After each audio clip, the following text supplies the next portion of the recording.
All right, folks, good morning. It's Tuesday. Time to get that cup of joe, get going. Shaping up to be another wild ride today. We certainly had one yesterday. So right now, when you look at the broader markets in the overnight session, we've got the Dow, S&P, NASDAQ all down about percent and a half heading into the open. So you got the Dow down about 500 right now in the pre-market. S&P's down about 70 in the pre-market. And what's weighing on these markets is what weighed on the markets yesterday is oil. And I know most of you, if not all of you, at some point in the day yesterday heard it, you saw it, you read it. Oil was down massively, over 100% move to the downside. And again, I say over a 100% move because we actually went negative in that May contract yesterday. So we talked about this yesterday morning. The May contract is expiring today into the June contract. So all this means is that there's a lack of demand out there. So there's more sellers than buyers. You're putting a lot of pressure on oil because people are fearful right now. If they take physical delivery of oil, what are they going to do with it? Where are they going to store it? There's fears around storage capacity. There's fears around there's just no demand. Airlines aren't using oil, so on and so forth. So you've got a lot of pressure on that oil market.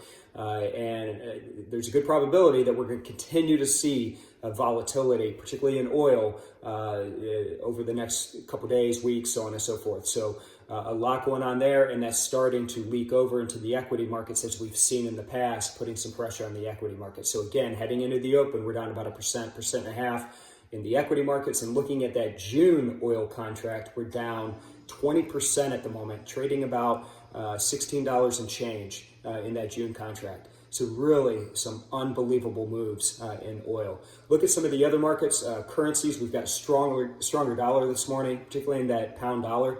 The dollar stronger by about 1% against the pound.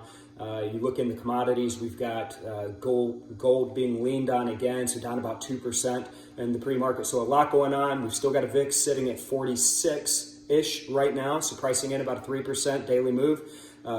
So again, there's price movement somewhere, and that's the beauty of Nadex, right, is you get to trade price action and that volatility.